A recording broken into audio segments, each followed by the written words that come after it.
నమస్తే. ఆర్య వలస సిద్ధాంతం, ఆర్య ద్రవిడ సిద్ధాంతం.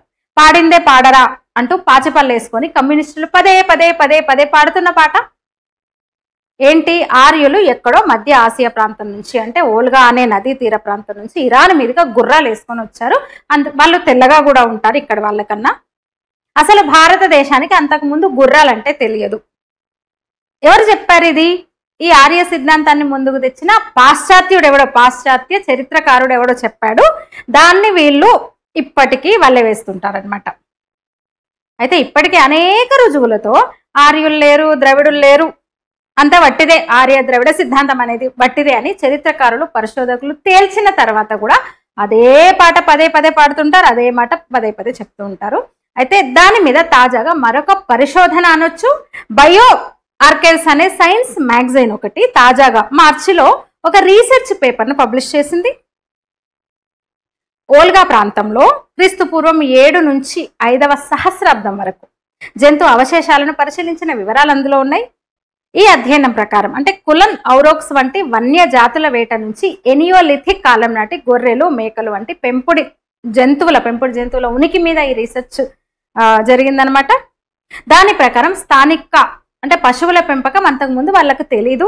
పెంపకానికి అలవాటు పడ్డ పశువులు అంటే మేకలు, గొర్రెలు వంటి వాటిని అవి తర్వాత ఎక్కడి నుంచో తెచ్చుకున్నారు. అవి ఎక్కడి నుంచి తెచ్చుకున్నారో ఇతమిద్దంగా తెలియదు కానీ ఇరానియన్ ఐలాండ్స్ నుంచి కాస్పియన్ సముద్ర తూర్పు తీరం ద్వారా అవి తీసుకొచ్చారేమోనని ఆ రీసెర్చ్ చెప్తోంది. అంతేకాదు అక్కడ సమాధులలో గుర్రపు ఎముకలు దొరకలేదు. పోనీ ఆ తర్వాత వచ్చిన కాటకాంబ్, పోల్టాకా సంస్కృతుల కాలం నుంచి కూడా సమాధులలో గుర్రపు ఎముకలు అవశేషాలు లభించలేదు. అందువల్ల అక్కడ గుర్రాలు ఉండేది,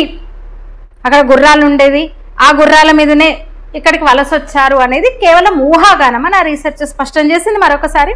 అంతేకాదు ఈ రీసెర్చ్ ఆర్యన్ దండయాత్ర వలస సిద్ధాంతాన్ని పరోక్షంగా ప్రశ్నిస్తోంది. ఎందుకంటే యమ్నాయ సంస్కృతిలో గుర్రాల ఉనికిని అది ప్రశ్నిస్తోంది. ఇది ఆర్య వలస సిద్ధాంతం సంప్రదాయ స్టెప్పి కేంద్రీకృత కథనాన్ని, ముఖ్యంగా గుర్రాల మీద వలస వచ్చారు అనే ఒక మూల సిద్ధాంతం మీద దెబ్బ కొడుతోందని చెప్పొచ్చు.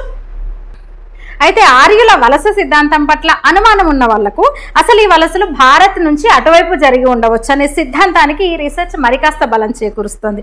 ఎందుకంటే వీళ్ళు చెప్తున్నమాట ఆర్యులు బయట నుంచి ఎక్కడి నుంచో ఉత్తర భారతదేశంలో ప్రవేశించారు కానీ కాదు, ఆర్యులు వలస ఇటు నుంచి అటు జరిగింది అని రీసెర్చ్ కొంచెం దానికి అంటే ఆ వాదనకు బలం చేకూర్చేలా ఉంది. అందుకేనేమో బాగా ప్రాచుర్యం పొందిన వికీపీడియాలో కూడా అంటే ఇంకా ప్రబలంగా ఉన్న ప్రమాణాలతో నిరూపించిన సిద్ధాంతం ఆర్యవలస సిద్ధాంతం అని చెప్తుంది. అయితే ఇప్పటికీ అంటే ఇంకా పూర్తిగా రుజువు కాని ఒక సిద్ధాంతాన్ని స్వతంత్రం వచ్చి ఇంటేళ్ళైనా 75 కదా 80కి దగ్గరగా అంటే 8 దశాబ్దాలకు దగ్గరగా వస్తుంది. అయినా సరే 1000% నిజంగా జరిగినట్టు పిల్లలకు పాఠ్య పుస్తకాల్లో తప్పుడు సమాచారం ఇస్తున్నాం. ఇప్పటికీ తప్పుడు సమాచారాన్ని పిల్లల్లో చొప్పిస్తూ దేశాన్ని నిలువుగా విభజించే ఈ సిద్ధాంతానికి ప్రచారం కల్పిస్తూనే ఉన్నారు కొందరు ద్రోహులు. మీరేమంటారు? ఈ వీడియో మీద మీ అభిప్రాయాన్ని తెలియచేయండి, లైక్ చేయండి, షేర్ చేయండి. ఇంకా నా ఛానల్ని సబ్స్క్రైబ్ చేసుకున్నట్టయితే ఇప్పుడే ఆ పని చేయండి. ధన్యవాదాలు.